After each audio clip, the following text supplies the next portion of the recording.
10 wrestlers WWE gave up on mid-title reign. Number 10, Dean Ambrose US title. Now, The Shield officially took over WWE at the 2013 Extreme Rules pay-per-view as Seth Rollins and Roman Reigns walked out of the pay-per-view as tag team champions, while Dean Ambrose walked out of the show as US champion. Fans were excited for Ambrose's reign, especially with The Shield being booked so prominently on television.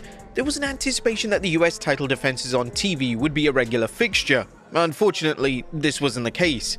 Ambrose was champion for 351 days, and halfway through this reign, it was almost as if WWE forgot that Ambrose was champion as he went through a 4-month stretch without defending the title at all. WWE simply had no interest in booking Ambrose in the title defenses, and it was likely that they believed that the Shield's 6-man tag matches needed to take precedence. When Ambrose eventually dropped the title in an underwhelming battle royal in 2014, it was seen as a long time coming, and it was extremely alarming that fans were actively pushing for a popular star to drop their respective title. Number 9, Sheamus World Title Reign. Sheamus' 2012 World Title reign got off to a difficult start, as WWE's call to have him squash Daniel Bryan at WrestleMania 28 didn't exactly sit well with the fans. Sheamus' run never truly felt like a world title run, as he wouldn't even main event a single pay-per-view during his reign, and by the time WWE landed in the summer of 2012, they were presenting the reign as if Sheamus was a mid-card champion. Sheamus' summer feud with Alberto Del Rio was truly exhausting to sit through, and it went on for months on end, and yet again, it was never truly presented as a big deal that these two were fighting over the world title. Sheamus' body of work wasn't the issue, it was all about the booking, and when he dropped the title to The Big Show in October 2012, it was a welcome move as something really needed to change.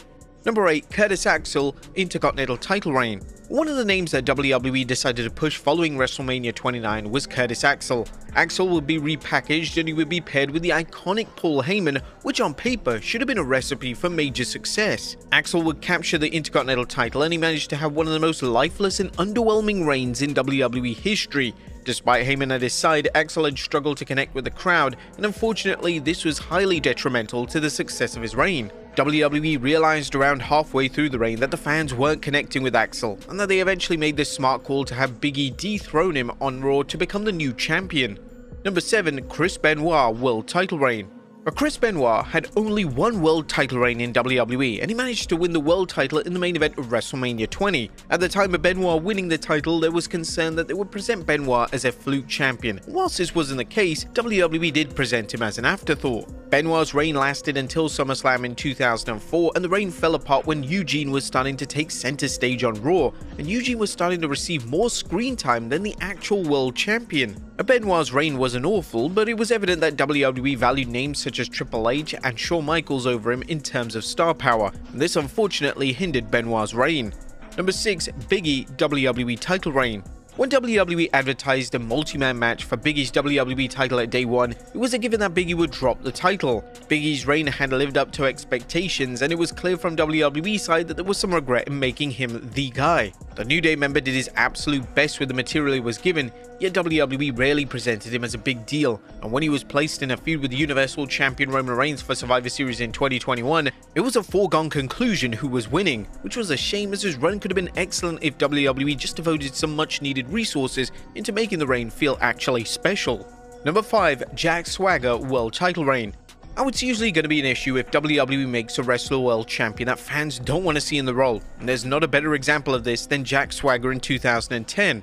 Swagger would win the world title following a successful Money in the Bank cash-in, and this was a weird approach to take, as Swagger hadn't been built up as a main eventer, so he was already struggling to get the fans to take him seriously. Swagger was atrocious in the main event role, and WWE realized it approximately 2 months in, as they wouldn't even allow him to defeat Big Show on pay-per-view, a victory in which turn would have given Swagger's reign some much-needed credibility. Swagger quickly became a joke of a world champion, and the most baffling thing about his reign is that when he dropped the title to Rey Mysterio, WWE would then decide to give Swagger an edgier side, a side that would have been present for the duration of his lousy world title reign. Number 4, Jinder Mahal WWE title reign. It would probably be a common consensus amongst fans that Jinder Mahal's title reign went on far too long. Mahal was thrown into an impossible position as he went from jobber to champion in WWE in a matter of weeks, and WWE did somewhat try to make Mahal seem credible, but it was never going to work. There was a point in the second half of Mahal's feud where it was apparent that WWE was slowly losing faith. Mahal's matches against Shinsuke Nakamura wouldn't be main eventing pay-per-views, and his presentation on TV was given the impression that they were ready to move on. In November of 2017, WWE decided to have AJ Styles... Stop it. Get some help. What? What the fuck? Damn!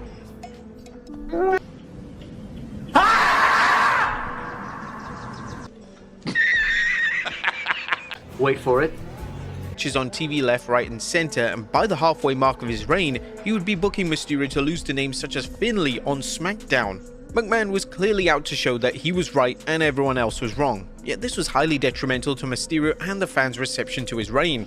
Although McMahon booked Mysterio's world title run into the ground, eventually he did come around to the idea of Mysterio as world champion, and in later years, Mysterio would evidently become one of his favorite stars. He would win 2 more world titles over the next 5 years, and McMahon would often try to present Mysterio as one of the biggest names on the entire roster. Number 2, the Judgment Day WWE Tag Team title reign. One of the main criticisms directed towards Triple H during his era running WWE has related to his booking of the tag division. Since WrestleMania 40, the tag titles haven't been defended a single time on a PLE, and it's almost as if the game has no interest in presenting the titles as if they mean anything at all. Triple H's booking of the Judgment Day's tag title reign over on the Raw brand has been a colossal failure. Despite being champions for over 150 days, the Judgment Day have only defended the titles twice on television, and it's becoming a running joke that Triple H has forgotten that Balor and JD McDonough are even champions. The game's booking of the tag titles has become so bad that sometimes the duo don't even appear with the titles, as if almost they've left them at home as they knew they wouldn't even need to defend them. This is of course not the fault of the talent, but it's definitely an element of modern day booking that WWE needs to vastly improve on. And number 1, CM Punk World Title Reign. According to WWE exec Bruce Pritchard, a plethora of injuries at the top of the card led to WWE making Punk World Champion following a Money in the Bank cash-in in 2008. Punk's reign was booked weirdly, as outside of JBL, it was almost as if nobody on the roster was willing to put him over in a convincing manner. Punk would have a lot of fluky victories, and he would even have a babyface versus babyface showdown versus Batista that ended in a double DQ. WWE was simply trying something new in the main event scene, and as Punk's reign went on, the weaker the booking seemed to get. When they arrived at the 2008 Unforgiven pay-per-view, Punk was defending his world title in a scramble match. In one of the most frustrating moments of Punk's WWE career, they opted to take him out of the match by way of Randy Orton Punk kicking him in the head. Punk's reign had already had a rotten reputation, and this was the icing on the cake. According to Pritchard on his podcast, Punk was baffled by WWE's booking, and even Pritchard struggles to defend WWE's decision-making. How did Punk take the news? Confusion. Really confusion. And when you look back, to me, Jericho and Shawn did not need that title. No. They needed a prop. They needed a prop for a ladder match, okay, but they sure as hell didn't need the championship. I thought Punk needed the championship. I thought that the championship helped Punk. But at that point, it was needed